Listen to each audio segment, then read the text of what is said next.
మన ప్రభువును ప్రియరక్షకుడైన యేసుక్రీస్తు వారి పరిశుద్ధమైన నామములో తండ్రి అయిన దేవాది దేవునికి నిత్యము స్తుతియు స్తోత్రములు మహిమయు ఘనతయు ప్రభావములు యుగయుగములు ప్రభువునకే చెల్లును గాక. ఆమేన్. ఆత్మీయులారా, బాగున్నారు కదా? మరో పర్యాయం మనం ఇలాగనే కలిసి ప్రభును స్తుతించే కృపా భాగ్యం దేవదేవుడు మనకు అనుగ్రహించున్నారు. రేపటి దినాన పునరుత్థాన ఆరాధన మనం ప్రభు సన్నిధానంలో నిలిచి ప్రభువును ఆరాధించవలసిన సమయం ఆసన్నమవుతున్నది. త్వరితగతిని మనము మన పనులను ముగించుకుందాం. దైవ సన్నిధిని నిలుచుటకు గాను మనల్ని మనం సిద్ధపరచుకుందాం. సంతోషం. నేటి దినాన వాక్య ధ్యానము కొరకైనటువంటి భాగము సంఖ్యాకాండము 4వ అధ్యాయం 11 నుండి 24 వరకు ఉన్న వచనాలను మనము ధ్యానం చేయబోచున్నాము. 24వ వచనం. ఏలయనగా నీ దేవుడైన యెహోవా దహించు అగ్నియు రోషము గల దేవుడునై ఉన్నాడు. ప్రార్థన. మహాపరిశుద్ధుడా, ప్రేమగల తండ్రి, కృపగల దేవా, స్తోత్రాలు. వాక్యం చేత మాతో మాట్లాడి మమ్మల్ని బలపరచండి. మీ దివ్యమైన కృప మా అందరికీ తోడై ఉండునుగాక. వాక్కు చేత మాతో మాట్లాడి మమ్మల్ని బలపరచమని మీ దివ్యమైన సన్నిధి సహాయమును విస్తరింపచేసి మీ ఆలోచన చొప్పు నడిపించమని యేసునామమున అడుగుచున్నాం మా పరమ తండ్రి. ఆమేన్. ప్రియులారా, బాగున్నారు కదా? ఈరోజు మనం వినుచున్న వాక్యపు అంశం, నీ దేవుడు ఏమై ఉండెను. మరొకసారి, నీ దేవుడు ఏమై ఉండెను.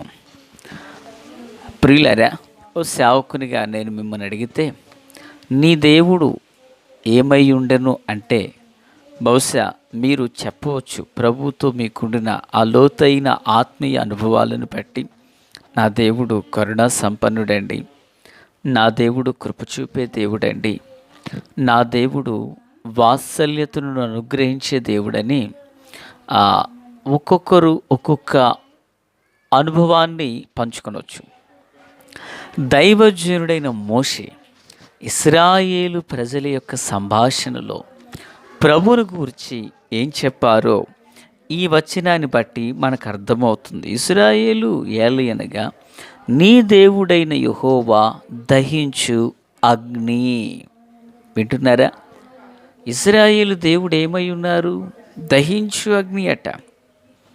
హాగరు దేవుడు ఏమై ఉన్నారు అని అడిగితే హాగర్ అంటది, ఆయన చూచుచున్న దేవుడండి అంటది.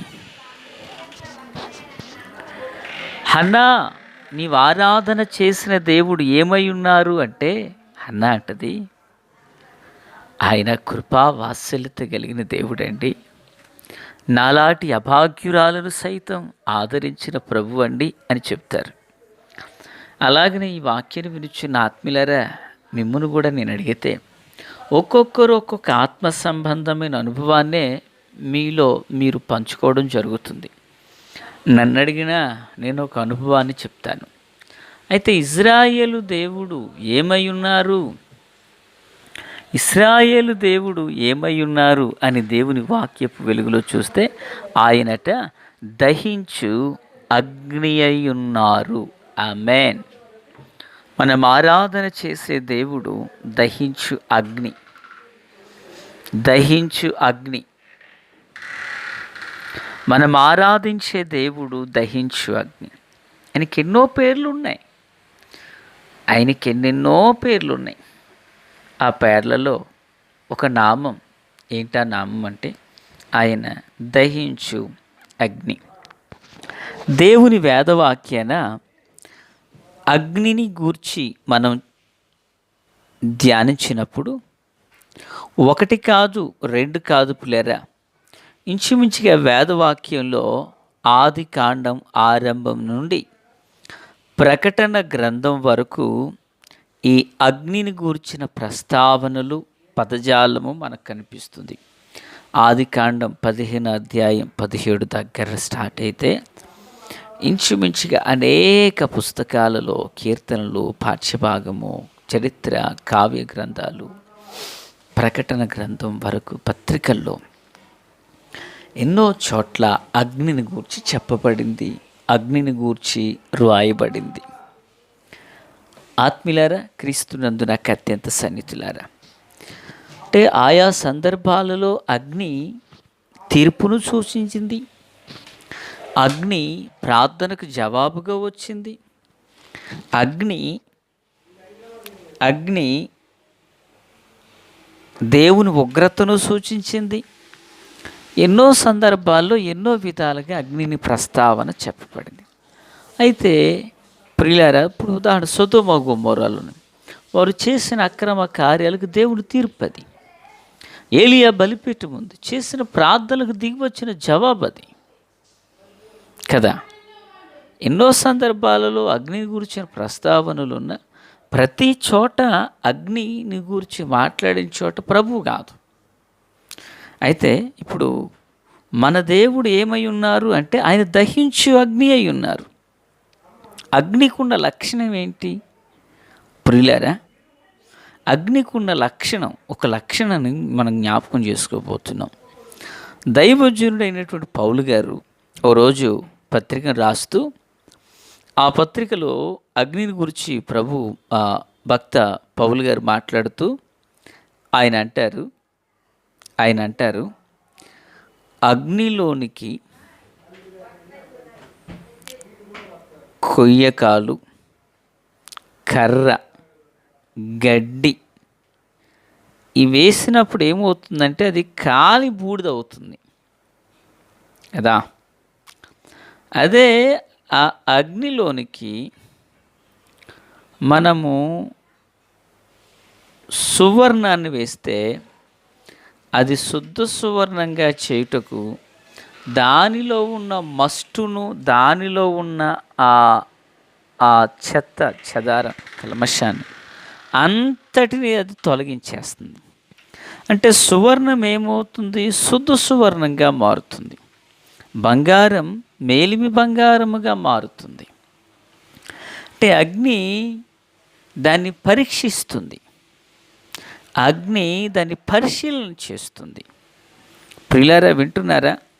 అగ్నిలోనికి గడ్డి వేసామో కాలిపోతుంది, కొయ్యకాలు కాలిపోతుంది. కానీ వెండిని ఏం చేస్తుంది? బంగారాన్ని ఏం చేస్తుందంటే అది సువర్ణంగా మారుస్తుంది. దేవునికి మహిమ కలుగునుగాక. పరిశుద్ధపరుస్తుంది. వింటున్నారా? అంటే జీవము కలిగిన దేవుడు ఏమై ఉన్నారంటే అగ్ని అయి ఉన్నారు కదా. అగ్ని అయిన దేవునిలోకి ఒక వ్యక్తి వస్తే ఆ వ్యక్తి స్వభావం గడ్డి లాంటిదా? బలహీనకరమైన అలవాట్లు, కొయ్యకాలు వంటివి దహించి వేయబడతాయి. శ్రేష్టమైన మనసు ఉంది కదా, శ్రేష్టమైన హృదయం ఉంది కదా, శ్రేష్టమైన తలంపులు ఉన్నాయి కదా, ఆ జీవితం సువర్ణంగా మార్చబడుతుంది. ఆమేన్. యేసులోనికి ఒక వ్యక్తి రాకమునుపు, యేసులోనికి ఒక వ్యక్తి ఉన్నప్పుడు అతని జీవితం విప్లవాత్మకంగానే ఉంటుంది. మీకు సందర్భాన్ని గుర్తు చేయనా? చాలా సంవత్సరాల క్రితం ఛాంపియన్షిప్ కొట్టిన ఒక వ్యక్తి ఉండేవాడు. ఆ వ్యక్తి పేరు నేను చెబుతుండగానే మీకు అర్థమవుతుంది. సకల శాస్త్రముల యందు ప్రావీణ్యుడు అతడు. దేశాన్ని తన కనుసన్నల్లో ఏలగలిగిన వాడు. అతడు 120 సంవత్సరాలు బ్రతికాడు. ఐగుప్తు రాజ్యంలో ఫరో ఇంట్లో 40 సంవత్సరాలు, అరణ్యంలో 40 సంవత్సరాలు, దేవుని ప్రజలు నడిపించేట కాలం 40 సంవత్సరాలు. ఈయన దహించు అగ్ని అయిన దేవదేవుని దర్శనం సినాయి పర్వతం మీద మండుచున్న పొదలో చూశాడు. ఆ మండుచున్న పొద దర్శనాన్ని చూడక మునుపు అతని జీవితం ఒక ఎత్తు. ఎప్పుడైతే మండుచున్న పొద దర్శనాన్ని చూచాడో తర్వాత తన జీవితం విప్లవాత్మకంగా మార్చబడిపోయింది. అంటే ఆ దైవ దర్శనాన్ని చూడక మునుపు తనలో కొంత స్వజనులు అనేటువంటి ఎక్కడో స్వచ్ఛత్వం అనేది పనిచేయటం మొదలైంది. కానీ ఎప్పుడైతే దేవుని యొక్క దైవికమైన అగ్ని చేత అతడు పుటము వేయబడ్డాడో తనొక మంచి నాయకుడైపోయాడు. ఈ మాటలు వించిన ఆత్మీయులకు ఒక మాట, దహించే అగ్ని అయిన దేవునిలోకి నువ్వు రాకమునుపు నువ్వు ఎలా ఉన్నావు? పౌలంతటి భక్తుని అడిగితే ఆయన అంటారు, నేను పాపుల్లోకెల్లా ప్రధానమైన పాపిని అంటాడు. ఆత్మీయులారా, మాట్లాడుచున్న నేను కూడా ఆయన నాలోనికి రాకమునుపు, హలో 1, 2 కాదు, ఎన్నెన్నో ఆ జీవితాన్ని తలంచినప్పుడే దుఃఖం కలుగుతుంది, బాధ కలిగిస్తుంది. మన జీవితంలో దహించగిన దేవుడు రాకమునుపు, ప్రభులోకి మనం అడుగు పెట్టకమునుపు మనం కూడా ఇట్టి బలహీనతలతో ఉన్నాం కదా. ప్రభులోనికి ఎప్పుడైతే వచ్చామో ప్రభువు మనల్ని పుటం వేశాడు, మన వెల పెరిగింది, విలువ పెరిగింది. ఈ మాటలు వించిన దేవుని బిడ్డ పౌలు భక్తుడు అంటున్నాడు కదా, దేవుని వాక్యం ద్వారా పరిశుద్ధాత్మ దేవుడు బోధిస్తున్నాడు, మీరు మీ సొత్తు కారు, మీరు విలువ పెట్టుకొనబడిన వారు. ఆమేన్. అగ్ని చేత పుట్టుము వేయబడితే దాని విలువ పెరుగుతుంది, మస్టు కల్మషమంతా దహించి వేయబడుతున్నాయి, శుద్ధ సువర్ణంగా మలచబడుతున్నాం. కనుక మన దేవుడు ఏమై ఉన్నారు? దహించి అగ్ని అయి ఉన్నాడు. అగ్ని మనల్ని పరిశుద్ధపరిచింది. పరమ తండ్రి కృప చొప్పున మనల్ని కనికరించును గాక. ప్రార్థన. తండ్రి దేవ స్తోత్రం, వాక్యమందరి హృదయాల్లో ఫలభరితం చేయండి. మీ జీవముతో, కృపతో, బలముతో నింపండి. ఆశ్చర్యకరమైన వెలుగులు నడిపించి ప్రతి అక్కరత అవసరాలన్నీ తెచ్చండి. దాని చర్యలు తోడే రేపటి పునరుత్థాన ఆరాధనకు మూల సిద్ధపరచమని యేసు నామమున ఆమేన్. Praise the lord.